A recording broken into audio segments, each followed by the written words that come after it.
my gym, where they used to sell these, of course, the protein powders and protein shakes and all of these things, and they have a huge jar of BCAAs that all the bros go and pay money for, and they drink it as they train, because it otherwise, increases your muscle protein. of course, you gain, Right. so kinds of gain. What is your opinion on BCAA? Well, my opinion is it's stupid, and what the science says, it's not effective for anything much at all. No, it can be effective in certain scenarios. So basically, the marketing claim of BCAAs is the branched chain amino acids are the most important amino acids for building muscle, which is true. So usually marketing is you take something that's true and then you bullshit the hell out of it in order to sell something. So it's almost like a joke, you take something that's kind of true and then you make it a joke. And with BCAAs, the claim is you take this, you increase your muscle protein synthesis, basically,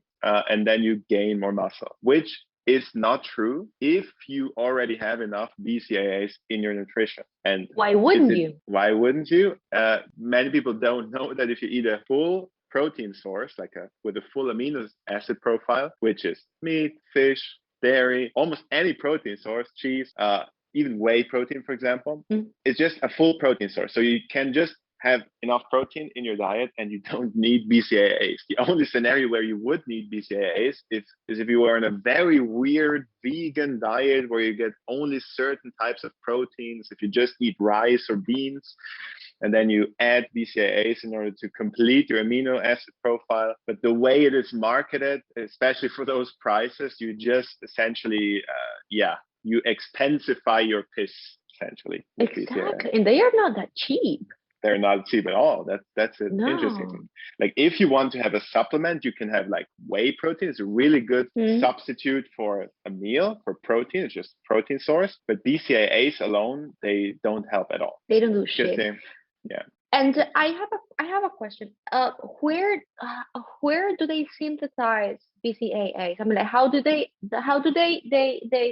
like separate these amino acids and put them in a pill form or powder form? I actually don't know about the manufacturing progress much at all, but it's probably just an extraction, like I don't know, I don't know the term in English, but you just filter out the certain types of protein and then. Yeah, I actually don't know about why you're asking?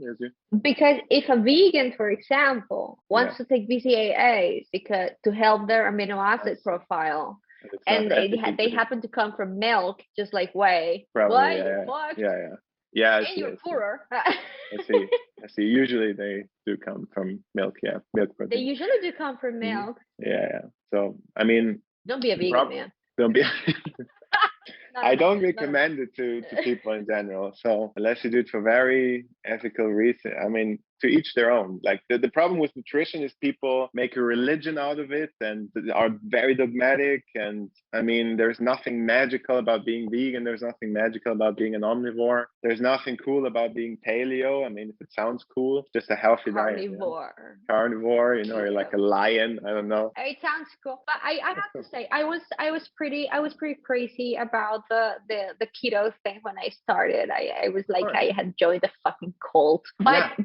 But it is human nature. Yes. I think so. I mean, the thing is this. It does help to get people in the game, but then as you learn about nutrition, it loses the magic, and then you need to calm down. Yeah. So that's why you have to sell people what they want, but give them what they need. So you have to sell them the new cool diets, but then you give them nutritional knowledge, and then cool, right? So it's always psychology. It's always consumer psychology. So it doesn't sell. Exactly. It doesn't sell if I say, read this scientific nutrition plan. It will get you to your goals. It's like, what the hell? That doesn't solve my pain. If I say, I don't know how to do that shit. Exactly. Get jacked in 3 weeks. Oh, that's interesting. Right? That is very true. And I'm going to go with another one now that we are talking about supplements, and we are and there is this another one that is creatine. Creatine has come into my life because I'm a keto gainer, but my husband, my love, was very worried about me taking creatine because he thought I was going to turn to a dude. And what is your opinion on taking creatine in the context of lifting? Creatine is the most researched and the most also safe, super safe supplement. It's even safer, for example, than to consume a lot of caffeine. For example, what people don't know, it's like if you overconsume caffeine in order to have lifting performance, that might even be negative. Like that's what I tend to do, for example, with work and everything. But creatine is super safe, first of all, because it's so well researched. It's dirt cheap, even though it is safe, and it can drastically increase performance. So there are, for example, some studies even showing that it might help, for example, for even cognitive benefits like Alzheimer's. There's some research. But in terms of lifting, you might be able to get like 3-4 more reps with a hard set, right? If you train intensely, you really feel the difference, because it's just basically the energy system, the creatine phosphate system is just generally better supplied. You know, you basically have the tanks are more full for that energy system. That's how you can think about it. And then you can tap into that energy system a lot more easily. And it's very hard to get a lot of creatine from your diet. It is found in food, after all. You'd have to eat a lot of red meat. That's the problem why usually creatine is just an absolute no-brainer in terms of risk benefits, because there's no risk essentially. You just have benefit and it's cheap. And what would be the daily recommended dose for women and for men? Usually you can do a loading phase at the start where you take up to 20 grams, for example, like 5 grams 4 times a day for a couple of days or a week, and then you taper it down. But what I usually recommend is just to take a flat 3 to 5 grams of creatine monohydrate just daily. It doesn't matter if you fill up your creatine stores right away, or if it's slowly filled and then you keep them filled essentially. It also doesn't matter if you miss a dose, for example. It sounds almost like a medication, but it's really just it sounds like the pill. It sounds like the pill, right? If you miss your pill, like take the pill after. Yeah, it's like if you miss a daily dose of creatine, you can just double the dose the next day and it's fine. Your creatine stores will fill. So if I didn't take my creatine today, the 5 grams, I would just take 10 grams tomorrow. And it's super safe. It's well metabolized. There is no real risk associated with taking creatine. One more point before you go ahead.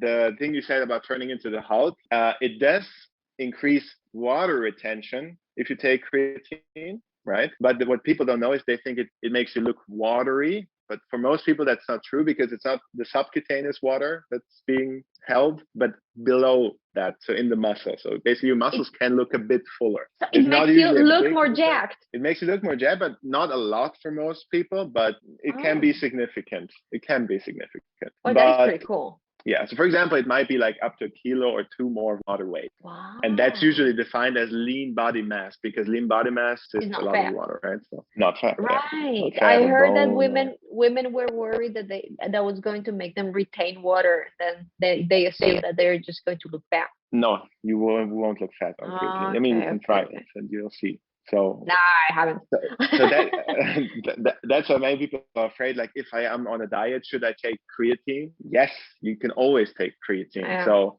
even like in non-training days. Exactly. Oh, exactly. that was the other thing. And for cognitive benefits, is the same dose? The thing is this about cognitive stuff is usually there are effects of stuff like vitamins, supplements, if you're deficient in something. So for example, if you have like Alzheimer's or a severe deficiency of certain vitamins, usually what a supplementation does, it raises, it's like a modulator. It's not like, it's sort of like sleep. If you don't sleep enough, you function like shit. But then if you sleep enough, you function to your fullest. And it seems to be the same with creatine if you have some deficiency, right? If you have certain, I'm not an expert in that area. So I've just read some studies that it might help with certain neurodegenerative diseases. So that might be of help as a modulator, right? I'm going to get my old folks on creatine. Yeah, I mean, there's certainly nothing wrong with it. And even if they, have a little bit better muscle function when sitting down or standing up, that might be a benefit. Healthy hydration isn't just about drinking water. It's about water plus electrolytes. And it makes sense. You lose both water and sodium when you sweat. Both need to be replaced to prevent muscle cramps, headaches, and energy dips that result from either dehydration, which is less common, and low electrolytes, which is way more common. But most people only replace the water. Why? Well, because since the 1940s, we have been told to drink 8 glasses of water per day, thirsty or not. Drinking beyond thirst is not a good idea. It dilutes blood electrolyte levels, especially sodium levels, and this leads to nasty consequences, such as headaches, low energy, cramps, confusion, or worse. Unfortunately, since low sodium symptoms mimic dehydration symptoms, people often get confused and drink more water, and this only exacerbates the problem. The solution is not to stop drinking water though, it is to drink water plus electrolytes. Enter Drink LMNT. Just mix this flavorful electrolyte drink mix into your water bottle and you're good to go. No carbs, no sugar, no artificial junk, just LMNT, just electrolytes and great taste. Most people fall short on electrolytes. Sodium restriction, for instance, is celebrated as heart healthy, and in reality, however, restricting sodium in line with government recommendations, which is 2.3 grams a day, has been linked to higher rates of heart attack and stroke in heart disease patients. 5 grams per day was actually the sweet spot. LMNT has your electrolyte needs covered. Former research biochemist Rob Wolf and Ketogains founders Tyler Cartwright and Luis Villaseñor formulated Drink LMNT to provide the optimal ratios of sodium, potassium, and magnesium for healthy hydration. They also formulated LMNT to please your palate. Try orange salt, citrus salt, raspberry salt, or experiment with any of the other flavors. LMNT came up with a fantastic offer for us. Just click on the link in the description of this episode and order your Insider Bundle. Your Insider Bundle consists of 4 tasty boxes of salt for the price of 3. If LMNT does not exceed your expectations, they offer no questions asked refund policy. You don't even have to send it back. Now, stay salty, don't forget to auto-regulate, and let's go back to this episode. What about the carnitine, the fat-burning carnitine that is going to melt my whole fat away? Yes, so exactly. That's if you hear fat burner or this will turn you lean in a few weeks, usually supplements do very little in terms of building muscle or burning fat, unless it's like a hormone like testosterone that really helps for building muscle, what pro bodybuilders use. But the typical supplements that are legally available, in overall, they don't do a lot. They maybe help a little bit with certain things. For example, green tea extract can really help a little bit with your calorie burning, so you expend a little bit more energy. With carnitine, the evidence is very not there. So carnitine is involved in the fat burning process, but from the things that have been researched, it doesn't really matter compared to, say, like if you told me, should I take carnitine in order to lose fat, I would rather say, no, don't eat those 2 bananas extra. I'd rather leave those out. And you'll be better off. And you'll be better off because you save so many more calories compared to maybe if you add a 0.5% more energy expenditure if you drank 1 gram of carnitine, for example. So the people are missing the context of the information, right? Because it's obviously marketed very cool, like green tea extract, L-carnitine, they burn fat. Often it can be an indirect effect. So for example, caffeine, if you use it strategically, can blunt your appetite and indirectly help you burn fat, right? But carnitine, I usually don't recommend at all. And because there's just not enough reason. It would be nice if there were a magic pill that you can just take and all of the fat on your ass is going to just melt away. Just melt away, like that translation that I did. Oh my God, my soul. But what are you gonna do? I mean the things I've experimented with, like for example, are certain amino acids that might help improve concentration and focus. For example, why people like to drink green tea as a supplement or as a for mood enhancement and even for work performance is mostly because of the theanine content. So L-theanine, that's an amino acid that's involved in basically certain processes that help you focus. So L-theanine is something you could, for example, try supplementing and see if you see a difference. Most people don't see a difference. I see a little bit of a difference, for example, if I take a low dose, but it's just, that those amino acids that are also found in food, and certain foods have a lot more effect on that. So if you eat salmon, for example, And about the theanine, what time would you supplement it? You would supplement it with caffeine, because it's basically like it makes the effect of caffeine less jittery and more stable. That's why green tea has a lot more stable energy profile, mental energy profile.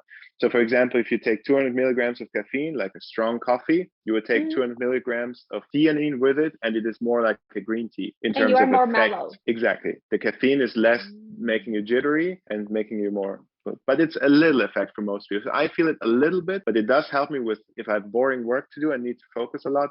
It does help. So it's not that supplements you can like nothing matters and nothing works. That's not true, but you have to experiment a bit, right? The effect is normally very minimal, and there are some other things that you can do that are more practical and that make more sense to do. Exactly, like sleeping enough, for example. That's like the big brain booster, right? Exactly. Like a calorie deficit. Well. Exactly. That's always the discussion. Always needs to revolve around that in general. Right. I did buy L-theanine because somebody recommended it to me, or I read someplace that it was good for sleeping. So I took it in the night. I had the weirdest ass dreams that really? you can ever imagine. Oh my God, it was haunting. I did sleep better. I've never tried that night. Shit, it was so vivid. It was terrifying. No, in the morning with my coffee, if I take it. I'm gonna give it a try because those dreams that freaked me out. They freaked me out like hell. And plus I had to pee, so it was a very, very confusing dream. A horrible dream. Thank you so much for making it to the end of the video. If you liked it, please let us know in the comments. If you didn't like it, let us know in the comments to let us know how we can improve. If you would like to watch some more, please feel free to snoop around. And if you found this information to be valuable, please don't hesitate to share with your friends. Don't forget to subscribe, click the notification button so that you don't miss any of our future videos. And thank you for watching.